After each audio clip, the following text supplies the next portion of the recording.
Hey everybody, we left off with elements of a successful grant proposal. So just to recap, stating the need, the target population who benefits, collaborations, program project description, and your organization's capabilities and history. But let's get into the sections that you usually see, and I'll show you some examples of those sections in a few moments. So again, these are the elements of the sections. You have unique and innovative results and conclusions. You have measurable outcomes. This sounds like research methods, doesn't it?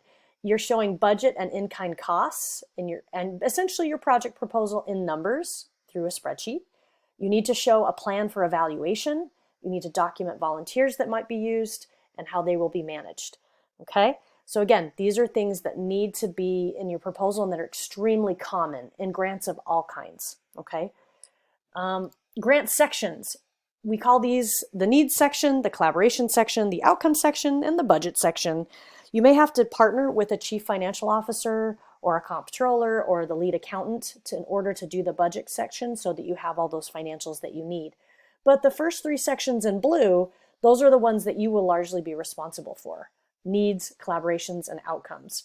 And the skills you learn in your sociology and criminology degrees will help you write these sections. The needs section is essentially a literature review. The collaboration section is essentially methodology, right? And the outcomes section, that's analysis, right? That's where we show the results. So all the skills you've learned in classes on theory and research methods, these really come together neatly for a grant. So if you've written a major research paper for one of those classes, you have the skills you need to write a grant because the skills are the same. And this is where it always makes me so sad to see sociology and criminology majors shortchange themselves on the skills they have. I say, hey, if you know how to write a major research paper, which we trained you to do in your research methods class, you can write a grant. You know what you need to do. You know how to find research. You know how to come up with methodology. You know how to document that methodology. You know how to analyze results. You can do this. So never shortchange yourself on what you can do. And realize sometimes people fall into grants kind of by accident and figure it out as they go. That's actually a really common experience where they have to self-teach themselves how to do things. And they look at their first application and their last application and they see big differences. You just get better and better at it as you go. And you learn a lot. And you learn from grants that don't get funded. You learn from grants that do get funded. There's all kinds of things to learn. Some things that are in your control, some things that are out of your control. And you can have a very worthy project that's just super competitive and you don't get it. And that's okay. I mean, you can always try again next year or in the next cycle. So never give up. These are the components of the needs section. So you use statistics that make sense and provide persuasion about your project. You want to use your local, your population statistics that are current and up to date. So, if you're saying, I want to try to benefit this population, don't use stats that came from, the 90s. You document where they're at right now. Intertwine your story and a testimony if possible. Kind of give it that qualitative approach where we kind of get into the details and the storytelling of it. Again, something that we know might not be representative of everyone's experience in the population, but something that kind of gives that human appeal, that humanistic pull. It pulls on the heartstrings. You want to address every area that a funder requests, and they will give you a lot of details as to the areas that need to be written about.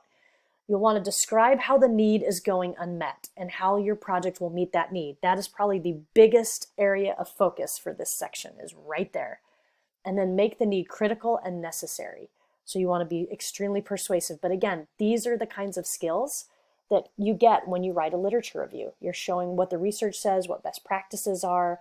You're documenting the issue or the problem and the need and trying to be as extremely persuasive in helping the reader understand how to prepare in going forward with reading your project. This is a sample needs section. So I'm not going to go through this in a ton of detail, but it's just a few paragraphs that say, hey, there's a need for this in this area.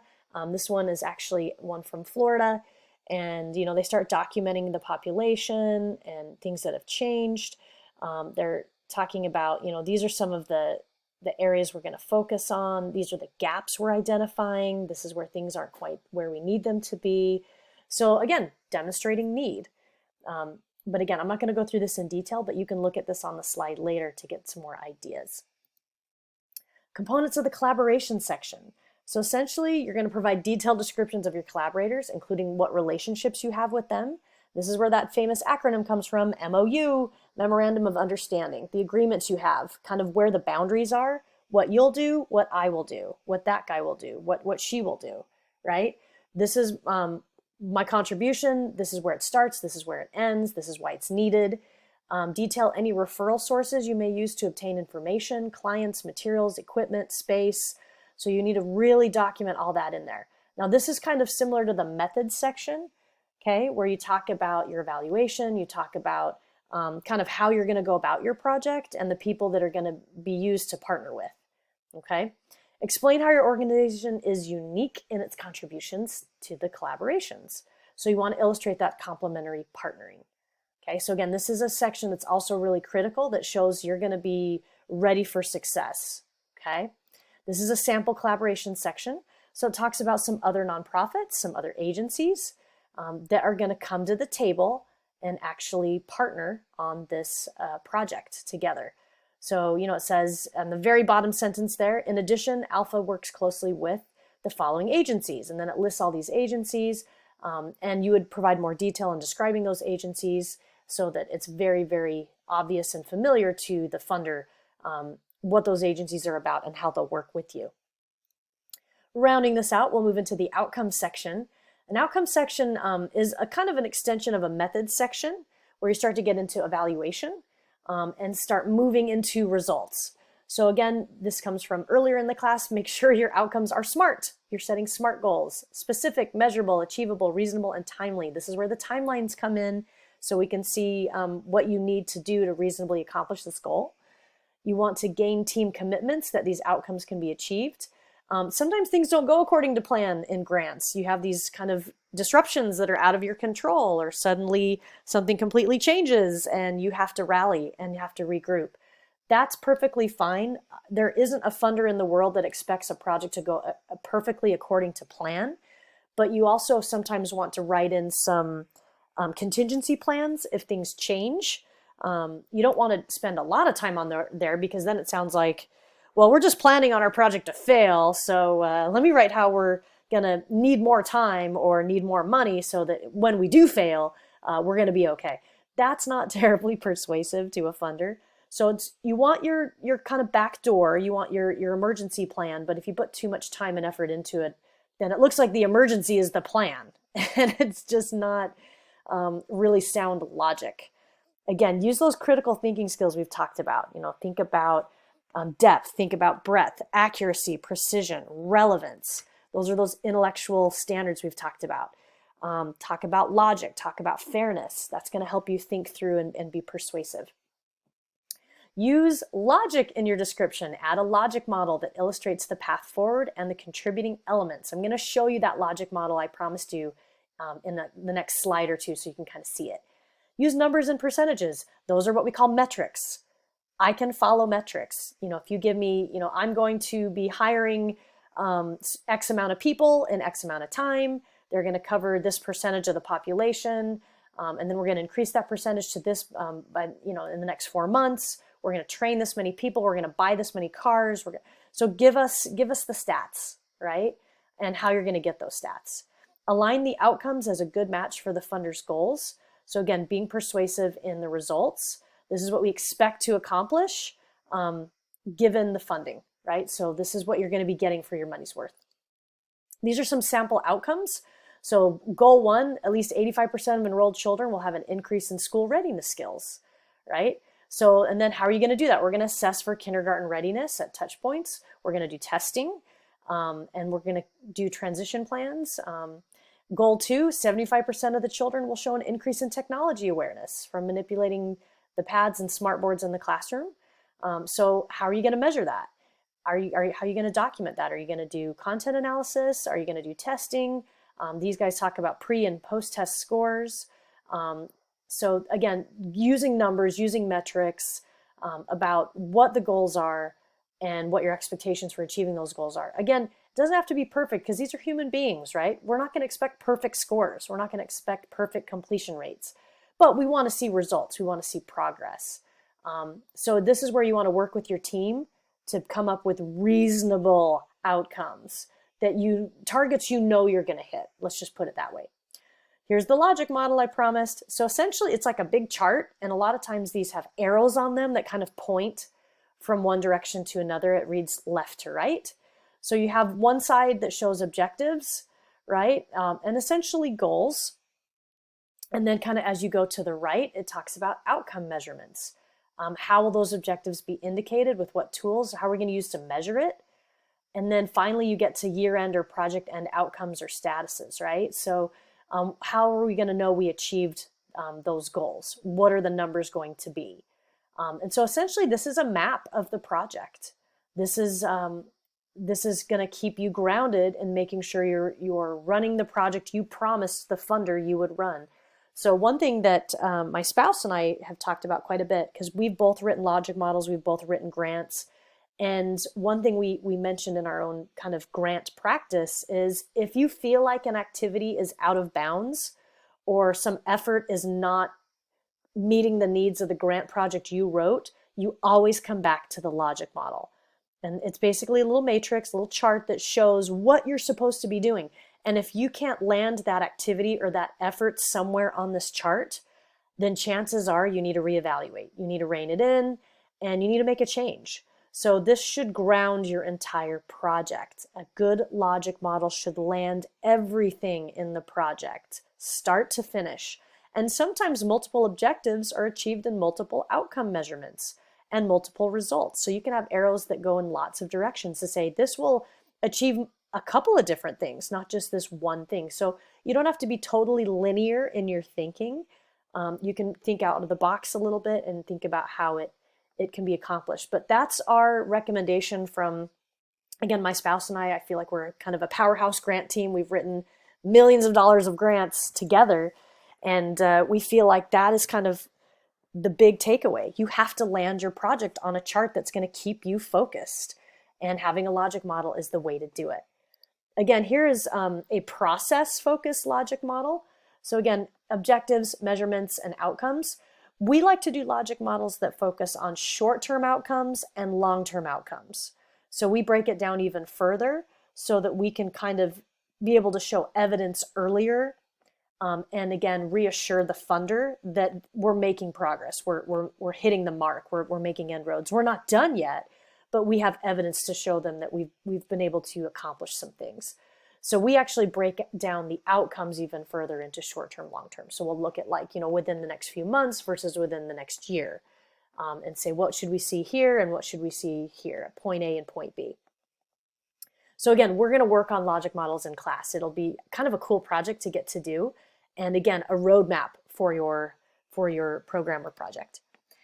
Sample outcomes in bullet form. So again, LPRs in this case are lawful permanent residents. This is another grant that shows, so again, that's another best practice. If you use acronyms, which of course in government are extremely common and in nonprofit too, make sure you spell out what the acronym is. And then once it's known to the reader what your acronym says, then you're kind of given licensure to use it throughout the proposal. So don't just drop acronyms in there, because you will lose a grant reviewer real fast.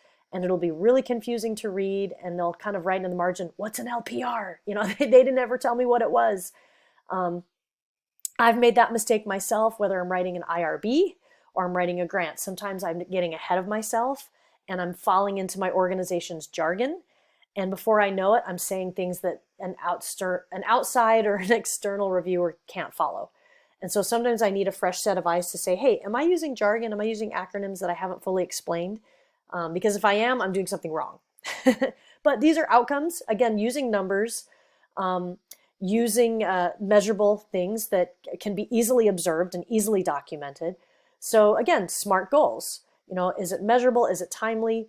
But be obvious. You don't have to kind of, become a rocket scientist and, invent the cure for cancer or, do something really complex. It's something that you can observe and see, that is easily demonstrable. Okay. Finally, the last part, the budget section. Follow directions carefully, especially for tax and audit purposes. You can be put in very, very hot water if you don't do that. So this is where you want to partner with your financial officer or your chief accountant to make sure that you are fully documented, that you have everything in place that needs to be, you haven't made any assumptions. And often a grant writer will actually just completely outsource the budget section to the accounting department to say, hey, this is the project we're doing. I need you to fill in the money part. I need you to do the budget part. And so they may take ownership of this section more so than you do, but you still need to partner with them to make sure that the budget shows a need for grant funds, and that there's an understanding as to how all the money is going to work. Provide a balanced budget, triple check your numbers with your accounting team, show in kinds as you are able. Again, that's kind of the creativity part. Are you going to be using vehicles? Are you going to be using office space? Are you going to be acquiring assets, products, getting services, free airtime, free housing? What are kinds of in-kind contributions are you going to get that really aren't money, but you can put a dollar value to? And once the project is exciting to do, it's sometimes relatively easy to attract some other partners to say, yeah, I really believe in that too. I'll give you some airtime. Yeah, I'll give you a free booth at this upcoming convention. Or, hey, yeah, I have extras of those. How many do you need? So be willing to be creative. Never refuse a donation. You never know how you're going to be able to use it. You don't want to be a pack rat either, but at the same time, free stuff is free stuff. Ensure your budget follows the program description and all costs are allowable under the funder's rules and tax codes. So this is where your accountant really needs to know the boundaries of 501c3, nonprofit, government, to make sure they're following those IRS tax codes and guidelines. Okay. You don't want to be audited and then find out that you could be sued or you're liable or you could go to jail. You don't want that to happen. So don't try to pretend to be the financial specialist that you maybe are not. Let the accountants do their jobs, but partner with them so that the project and the budget aligns. And then finally, rounding out this presentation, key actions for budgets. Again, triple check your numbers with a reviewer and get an outside reviewer if you can to see if it's making sense, because grant reviewers are often not accountants. They're not budget people, but they should be able to follow what you're doing. So you don't want to get too tricky with the numbers or too crazy with these complex spreadsheets. Someone should be able to follow your money path. Request sample project budgets and organization budgets for review, especially if you've never prepared one for a grant before. You'd be surprised. Funders are often very willing to show sample ones so that you can get an idea of what was a worthy project and how it was funded and what other numbers and monies had to come to the table.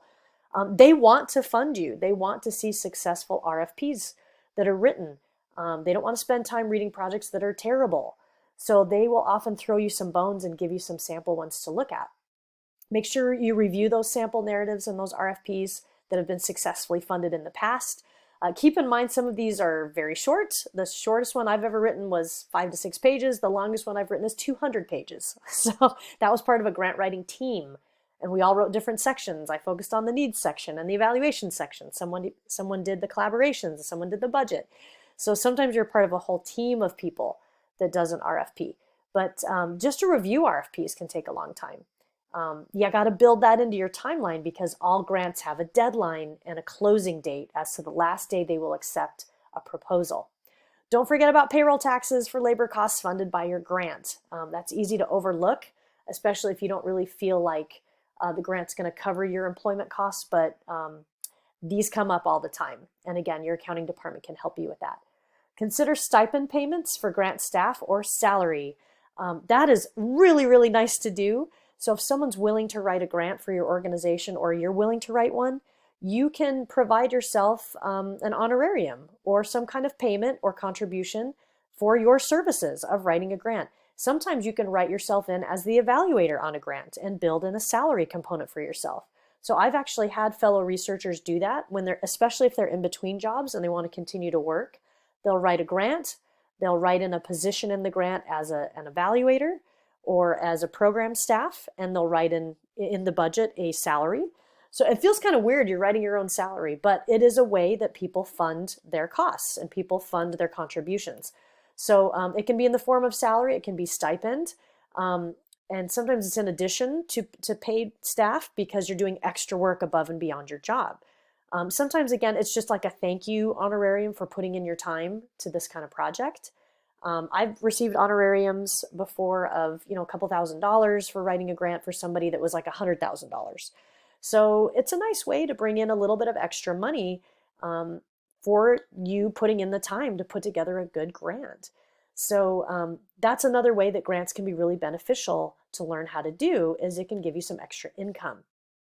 Okay, so this is actually very traditional. It does feel weird when you're writing that in there, but again, partner with your organization, negotiate what's reasonable about a stipend or salary for you, for writing the grant, for spending all your time and energy researching and writing and analyzing and putting together a persuasive package, or even running the activities of the grant or doing the evaluation on the grant.